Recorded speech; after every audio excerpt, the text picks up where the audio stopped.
आज की वीडियो बहुत इंपॉर्टेंट होने वाली है अगर आप 12th पास आउट कर चुके हो। आप सभी को ये जानना बहुत जरूरी है कि आपके पास करियर चूज करने के लिए 12th के बाद ऑप्शंस क्या क्या है और स्ट्रीम्स क्या क्या है। इस वीडियो में मैं आपके सामने रखने वाला हूँ तीनों स्ट्रीम्स, साइंस, कॉमर्स और आर्ट्स के सारे करियर पाथ, और ये भी चीज कि उनमें से कौन से करियर सबसे हाईएस्ट पेइंग जॉब ऑफर करते हैं। तो वीडियो को एंड तक जरूर देखना, क्योंकि हमारे देश में यूथ का यही प्रॉब्लम है कि उनको डॉक्टर, इंजीनियर और सिविल सर्विसेज के अलावा करियर्स क्या क्या होते हैं ये पता ही नहीं होता। और इंडिया में ना इन प्रोफेशंस में इतना ज्यादा सैचुरेशन आ चुका है कि लोगों को जॉब्स मिलना तक मुश्किल हो रहा है। एक टाइम था जब इन जॉब्स को मार्केट में बहुत डिमांड हुआ करता था, तब ये एक बहुत ही इन डिमांड जॉब हुआ करता था। पर आज मार्केट कुछ ऐसा बन चुका है कि लोगों को किसी अप्लायंस को खरीदना, उसे रिपेयर करने से ज्यादा इकोनॉमिकल लग रहा है और इनके जॉब्स का डिमांड मार्केट में तेजी से घटता जा रहा है। तो आज मेरा काम यहाँ पे आपको ये सारे रास्ते दिखाना है जिससे आप ये गलतियां करने से बच जाओ। क्योंकि 4-5 साल डिग्री करने के बाद लोगों को ये रियलाइज होता है कि उस फील्ड में ना उन्हें कोई इंटरेस्ट ही नहीं है। उसके बाद आपके पास बस दो रास्ते होते हैं, लाइफ टाइम के लिए रिग्रेट करो और हाफ हार्टेडली उसी फील्ड में कोई छोटा मोटा जॉब करो, या फिर रिस्क लेके कोई स्टार्टअप या फिर किसी और फील्ड में स्विच करके वापस से करियर को स्टार्ट करो। और 90% ऑफ द स्टूडेंट्स पहला ही ऑप्शन चूज करते हैं। तो सबसे पहले ये बहुत जरूरी चीज होती है कि आप पूरी इंफॉर्मेशन जानने के बाद ही अपना डिसीजन ले। तो शुरू करते हैं एक सबसे कॉमन स्ट्रीम से जिसमें 2024 में 42% स्टूडेंट्स ने एडमिशन लिया था, विच इज साइंस। तो इसमें ना बेसिकली आपको 3 ग्रुप्स में से चूज करना होता है, PCM, PCB एंड PCMB, यानी फिजिक्स, केमिस्ट्री कंपलसरी और मैथ्स और बायोलॉजी में आपको ऑप्शन मिल जाता है। तो ये PCM बेसिकली किसको चूज करना चाहिए? अगर आपका एप्टीट्यूड यानी एनालिटिकल और प्रॉब्लम सॉल्विंग स्किल्स अच्छे हैं, लॉजिक सेंस अगर आपका क्लियर है, तो आप PCM ग्रुप ले सकते हो। अब इसमें ना 12th के बाद क्या क्या डिग्री ऑप्शंस आते हैं वो देख लेते हैं। या तो आप NDA का एग्जाम देके आर्मी, नेवी या फिर एयरफोर्स के लिए अप्लाई कर सकते हो। ये एग्जाम साल में 2 बार UPSC कंडक्ट करता है। NDA का रिटन टेस्ट अगर आप क्रैक कर लेते हो तो आपको सर्विसेज सिलेक्शन बोर्ड का एक इंटरव्यू देना होता है, जिसमें सिलेक्शन के बाद आपकी NDA के साथ ट्रेनिंग शुरू हो जाएगी। या फिर अगर आपको प्लानिंग और डिजाइन में इंटरेस्ट है तो आपके लिए आर्किटेक्चर या फिर interior designing is a very good option. Bachelor of planning and design का एक कोर्स आता है जिसके बाद आप अर्बन प्लानिंग या फिर टाउनशिप प्लानिंग, प्रोजेक्ट प्लानिंग या फिर इंटीरियर डिजाइन या फिर डिजाइन आर्किटेक्ट जैसे करियर पाथ में से कुछ भी चूज कर सकते हो। और अगर आपको कंप्यूटर रिलेटेड फील्ड्स में इंटरेस्ट है तो आप बैचलर इन कंप्यूटर साइंस या फिर bachelor in computer application consider कर सकते हो। दोनों भी कंप्यूटर साइंस डिग्री है, बस फर्क दोनों में ये है BCS में टेक्निकल कोर्सेज ज्यादा होते हैं और BCA में CS प्लस बिजनेस कोर्सेज पढ़ाए जाते हैं। तो अगर आपको प्रॉपर सॉफ्टवेयर या फिर प्रोग्रामिंग में घुसना है तो BCS is the best option. और अगर आपको कोई बिजनेस करना है और उसमें आपको सॉफ्टवेयर रिलेटेड नॉलेज भी काम आएगा, जैसे कोई SaaS प्रोडक्ट हो गया या फिर सॉफ्टवेयर स्टार्टअप हो गया, तो BCA is the best option. और आखिर में एक सबसे पॉपुलर करियर ऑप्शन आपने तो गेस कर ही लिया होगा, विच इज इंजीनियरिंग, यानी BE BTech डिग्री अलग अलग ट्रेड्स में जैसे IT, CS, सिविल, इलेक्ट्रिकल। आजकल AI रोबोटिक्स भी as a separate trade introduce हुआ है और उसमें भी सबसे हाई सैलरीज मिलती है सॉफ्टवेयर को, यानी CS और IT के स्टूडेंट्स को। देखो, इंजीनियरिंग में कंपटीशन तो बहुत है, लेकिन ये चीज को आप इग्नोर नहीं कर सकते कि अगर आपने स्किल्स अच्छे से सीख लिए तो आपको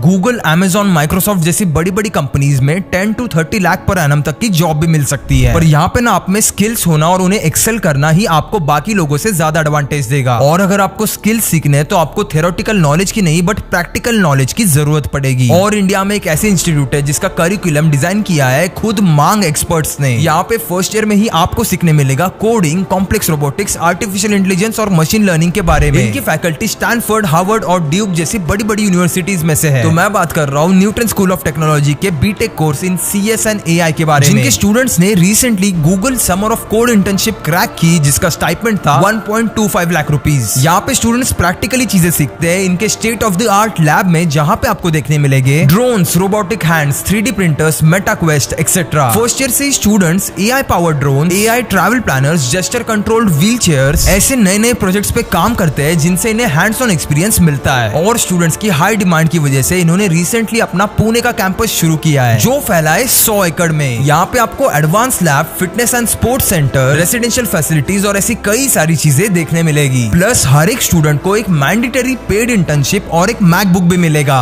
एप्लीकेशंस कभी भी क्लोज हो सकती है, तो अगर आप एक 12th पास आउट हो तो अभी के अभी NSAT एग्जाम के लिए रजिस्टर कर लेना। हो सकता है आपको 100% स्कॉलरशिप भी मिल जाए। इस एग्जाम की लिंक आपको नीचे डिस्क्रिप्शन में मिल जाएगी। तो अभी जाके NSAT एग्जाम के लिए अप्लाई करो, क्योंकि अगर आपने अभी ये चांस मिस किया तो अगले साल तक वेट करना पड़ेगा। तो इसे बिल्कुल भी मिस मत करना। तो अब बढ़ते हैं आगे। इंजीनियरिंग स्टूडेंट्स के पास एक और ऑप्शन है जो कि है डिप्लोमा डिग्री। अगर आपको प्रोफेशनल फील्ड में अर्ली एंट्री चाहिए और आपको पता है कि आप इंजीनियरिंग इंजीनियरिंग ही करना चाहते हो तो आप 11th और 12th ना करके डायरेक्टली डिप्लोमा इन इंजीनियरिंग में एडमिशन ले सकते हो। ये 3 साल का डिग्री होता है जिसमें आपका फील्ड स्पेसिफिक ही लर्निंग दिया जाता है। इसमें आपके फील्ड से इररिलेवेंट सब्जेक्ट जैसे फिजिक्स और केमिस्ट्री इससे पढ़ने से बेहतर आपको डायरेक्टली इंजीनियरिंग कोर्सेज पढ़ाए जाते हैं। ये तो हो गई जिन्होंने मैथ्स ग्रुप लिया था उनकी बात। आप पीसीबी वाले स्टूडेंट्स यानी जिनको बायोलॉजिकल साइंस और रिसर्च में इंटरेस्ट है, इनके करियर पाथ कैसे दिखते हैं वो देखते हैं। अब इसमें सबसे कॉमन करियर चॉइस तो आपको पता ही होगा, आप या तो बीए एमएस या फिर एमबीबीएस डिग्री लेके डॉक्टर बन सकते हो। उसमें मास्टर करके आप पीडियाट्रिक्स, सर्जरी, गायनेकोलॉजिस्ट, साइकेट्री जैसे अलग अलग फील्ड में स्पेशलाइजेशन लेके आप एमएस या फिर एमडी डॉक्टर भी बन सकते हो। Dentistry is yet another option जिसके लिए आपको बीडीएस का डिग्री लेना पड़ता है। अब जिन लोगों को health care services, patient care और मेडिकल सपोर्ट में इंटरेस्ट है, they can go for a career as a registered nurse, जिसके लिए बीएससी नर्सिंग का कोर्स किया जाता है। हॉस्पिटल के बाहर एक फार्मेसी होती है जिसमें एक फार्मासिस्ट होता है, आप वो बन सकते हो। होम्योपैथिक डॉक्टर्स भी होते हैं जिसके लिए आप बीएचएमएस का डिग्री ले सकते हो। पर्सनली मुझे तो होम्योपैथी एक स्कैम लगता है, लेकिन इंडिया में तो ये चलता है, तो ये भी एक वायबल ऑप्शन है। होम साइंस भी एक इंटरेस्टिंग फील्ड ऑफ स्टडी है जिसमें न्यूट्रिशन, फूड केमिस्ट्री, एजिंग इस सब का स्टडी किया जाता है। लेकिन अगर आप पीसीएमबी ग्रुप से हो तो इन सारे कोर्सेज के साथ साथ ही एक और कोर्स मैं आपको सजेस्ट करूंगा which is BTech in agriculture, क्योंकि इस कोर्स में एग्रीकल्चर स्टडीज के साथ साथ अच्छा मैथ्स का नॉलेज भी जरूरी होता है। पर आपको एग्री के फंडामेंटल्स जैसे फार्मिंग टेक्निक्स, क्रॉपिंग पैटर्न्स में इंटरेस्ट है तो you can go for BSc in agriculture. Agri में ग्रेजुएशन के बाद आप एमबीए भी कर सकते हो और इसके बारे में तो लोगों को ज्यादातर पता ही नहीं होता। एग्री बिजनेस मैनेजमेंट एक ऐसा डिग्री है जो एग्रो बेस्ड कंपनीज को प्रमोट करने के लिए गवर्नमेंट ने खुद ही इंट्रोड्यूस किया है। अब इसके अलावा आप पीसीएमबी ग्रुप में बायोटेक्नोलॉजी के कोर्स के लिए भी ऑप्ट कर सकते हो। ये एक अम्ब्रेला कोर्स है जिसमें आपको vaccine, crop yield, DNA sequences, genetic modification और फूड साइंस जैसे अलग अलग साइंसेस से चीजें सिखाई जाती है। फिर आप उसमें से मास्टर्स में अपना स्पेशलाइजेशन जैसे फूड टेक, माइक्रोबायोलॉजी आगे जाके कर सकते हो। तो ये थे सारे साइंस स्ट्रीम के करियर पाथ। अब बात करते हैं कॉमर्स स्ट्रीम की। अगर आपका इकोनॉमिक्स, न्यूमेरिकल स्किल्स और अकाउंटिंग अच्छा है और आपका अटेंशन टू डिटेल अच्छा है तो आप कॉमर्स में जा सकते हो। और ऐसा मैं क्यों कह रहा हूँ, क्योंकि इसमें काफी बारीकी से फाइनेंशियल स्टेटमेंट, कैलकुलेशन और बिजनेस ट्रांजैक्शन में एक्यूरेसी देखनी पड़ती है। प्लस आपके करियर गोल्स अगर बिजनेस और फाइनेंस से अलाइन करते हैं तो commerce is the best option for you. अब इसमें सबसे सॉर्ट आफ्टर करियर है सीए या फिर चार्टर्ड अकाउंटेंट, जिसके लिए आपको सीए फाउंडेशन का एंट्री लेवल एग्जाम देना पड़ता है। एक सीए का काम होता है लोगों के फाइनेंशियल अकाउंट्स को मैनेज करना, उन्हें ऑडिट करना और उन्हें फाइनेंशियल एडवाइस देना, जैसे आप टैक्सेस कैसे बचा सकते हो, आपको कौन से ऐसे एसेट्स जिनमें इन्वेस्ट करना चाहिए and so on. This is one of the most difficult exams in India जिसे क्रैक करने के लिए लोगों को सालों लग जाते हैं। But once you crack it, हो सकता है आप उन लोगों से भी ज्यादा कमाओ जिनका आप अकाउंट हैंडल कर रहे हो। BCom is yet another good option जिसमें आपको accounting principles, business law, corporate finance, taxation, human resource management जैसे कई सारे सब्जेक्ट्स पढ़ाए जाते हैं। और उसके बाद आपके लिए कई सारे करियर पाथ्स अनलॉक होते हैं जैसे accountant, marketing executive, human resource manager, investment banker, tax consultant and so on. और अगर आपको टीचिंग करना पसंद है and if you think you are a good speaker तो आप बैचलर ऑफ एजुकेशन यानी बीएड या फिर डिप्लोमा इन एजुकेशन डीएड, ये दोनों डिग्रीज भी कंसिडर कर सकते हो। बिजनेस जिनको करना है वो बीबीए यानी बैचलर्स इन बिजनेस एडमिनिस्ट्रेशन करके entry level business management jobs में भी जा सकते हैं या फिर करियर एडवांसमेंट के लिए आगे जाके एमबीए भी कर सकते हैं। आर्ट्स स्टूडेंट्स की अगर बात करें तो वैसे तो बहुत ही कम स्टूडेंट्स आर्ट स्ट्रीम के लिए जाते हैं, पर इसका मतलब ये नहीं होता कि इसमें आप करियर नहीं बना सकते या फिर इस स्ट्रीम में जॉब ही नहीं है। अगर आपको लिटरेचर, हिस्ट्री, पॉलिटिकल साइंस जैसे सिमिलर फील्ड में इंटरेस्ट है तो आप आर्ट्स में अपना करियर बना सकते हो। इसमें सबसे ज्यादा पॉपुलर डिग्री है बीए यानी बैचलर ऑफ आर्ट्स, जो कि 3 साल की डिग्री है इन 3 domain, humanity, social science and liberal arts. यानी आप इसमें साइकोलॉजी, हिस्ट्री, इकोनॉमिक्स जैसे फील्ड में स्पेशलाइजेशन करके ऑनर्स डिग्री ले सकते हो। और उसके बाद content writer, translator, HR, journalist और प्रोफेसर जैसे जॉब आपकी स्पेशलाइजेशन के हिसाब से आपको मिल जाएंगे। देन दूसरा most popular among art students is bachelor of fine arts. आप में अगर वो क्रिएटिविटी का कीड़ा है और आपको फाइन आर्ट्स, विजुअल आर्ट्स और परफॉर्मिंग आर्ट्स जैसे फील्ड में इंटरेस्ट है तो आप थिएटर, फिल्म मेकिंग, म्यूजिक या फिर डांस और तो और एनिमेशन, फिल्म राइटिंग जैसे करियर आपके इंटरेस्ट और टैलेंट के हिसाब से कंसिडर कर सकते हो। हालांकि इसमें ब्रेक मिलना बहुत मुश्किल होता है और आपके इनिशियल कुछ ईयर्स में ना बिना कुछ एक्सपेक्ट किए बस स्ट्रगल करना पड़ता है। लेकिन अगर आपको लगता है कि आप में टैलेंट है तो you should definitely give it a try. It is widely known that these professions are one of the most highest paid jobs around the world. अब बात करते हैं उन स्टूडेंट्स की जिन्हें लॉ में इंटरेस्ट है। पहले तो एक एलएलबी डिग्री के लिए you must have a bachelors degree from any stream. तो स्टूडेंट्स क्या करते हैं, 12th के बाद बीए या फिर बीकॉम डिग्री लेके फिर एलएलबी और एलएलएम की पढ़ाई शुरू करते हैं। पर आप ये ना करके बीए और एलएलबी LLB का इंटीग्रेटेड लॉ कोर्स 12th के बाद डायरेक्टली कर सकते हो। बार काउंसिल ऑफ इंडिया ऐसे इंटीग्रेटेड कोर्सेज को पूरी तरह रिकॉग्नाइज करती है। ये 5 साल का एक ड्यूअल डिग्री है जिससे आपको आपके लॉ करियर में जल्दी एंट्री मिल जाएगी। जहाँ पे आप पहले BA की 3 साल की डिग्री करते थे और फिर वापस LLB की 3 साल की डिग्री करते थे, वही आप ये कोर्स 5 साल में पूरा कर सकते हो। अगर आपको मीडिया, जर्नलिज्म, मार्केटिंग और एडवर्टाइजमेंट जैसे फील्ड में जाना है तो bachelor of journalism and mass communication should be your choice. उसके बाद बैचलर ऑफ फैशन डिजाइन भी आता है। अगर आपको फैशन इंडस्ट्री पसंद आती है तो आप रिटेल फैशन से लेकर सेलिब्रिटी स्टाइलिस्ट तक करियर बना सकते हो। Hospitality is yet another biggest industry जिसमें आप hotel management, event management, tourism, event marketing, corporate events जैसे फील्ड में करियर कर सकते हो। और एक इंटरेस्टिंग करियर जिन्हें सोसाइटी में सच में कुछ डिफरेंस लाना है ना, उनके लिए बैचलर ऑफ सोशल वर्क का भी एक डिग्री आर्ट्स में आता है, जिसमें आप social services, community organisation, government agencies, health care और नॉन प्रॉफिट ऑर्गेनाइजेशन, इन सब से जुड़ा हुआ कोई भी सोशल काम कर सकते हो। इसमें आपको गवर्नमेंट वेलफेयर डिपार्टमेंट या फिर NGOs में जॉब मिल सकते हैं। ये तो हो गए स्ट्रीम्स के हिसाब से आपके पास क्या क्या करियर ऑप्शंस है। अब इसके अलावा भी आपके पास कुछ और ऑप्शंस होते हैं, जैसे सिविल सर्विसेज की पढ़ाई, जिसके लिए आपको चाहिए किसी भी स्ट्रीम से एक बैचलर डिग्री। तो स्टूडेंट्स क्या करते हैं, आर्ट्स या फिर कॉमर्स जैसी इजी स्ट्रीम्स में से कोई भी डिग्री ले लेते हैं और साथ में UPSC और MPSC एग्जाम का प्रिपरेशन जारी रखते हैं। यहाँ पे ना ऑप्शंस बेसिकली आपके पास बहुत सारे हैं और आप उस फील्ड में एक्सेल करना जानते हो तो आप स्ट्रॉन्ग करियर किसी भी फील्ड में बना सकते हो। तो ये डिसीजन ना बहुत सोच समझ के करना। अगर आपको 1-2 साल गैप लेके कुछ करियर ऑप्शन एक्सप्लोर करने हैं तो उसमें बिल्कुल मत झिझकना। मैंने खुद 1 साल बायोटेक की डिग्री की पढ़ाई करके वापस ड्रॉप लिया था, क्योंकि उस वक्त मुझे एक चीज बहुत अच्छे से क्लिक हो गई थी कि अपनी पूरी लाइफ वेस्ट होने से कई गुना ज्यादा बेहतर है 1-2 साल वेस्ट होना। तो बस यही था आज की वीडियो के लिए। लास्ट में आपको और एक बार याद दिला दूं, न्यूटन स्कूल ऑफ टेक्नोलॉजी के NSAT एग्जाम्स की डेडलाइन बहुत ही जल्द क्लोज हो जाएगी। तो अगर आप एक 12th पास आउट हो और CS में अपना करियर बनाना चाहते हो तो इस अपॉर्चुनिटी को बिल्कुल मिस मत करना और अभी के अभी NSAT एग्जाम के लिए रजिस्टर कर लेना। हो सकता है आपको 100% स्कॉलरशिप भी मिल जाए। इसके लिंक आपको नीचे डिस्क्रिप्शन में मिल जाएगी। तो मैं मिलूंगा आपको नेक्स्ट वीडियो में, तब तक के लिए कीप इंस्पायरिंग।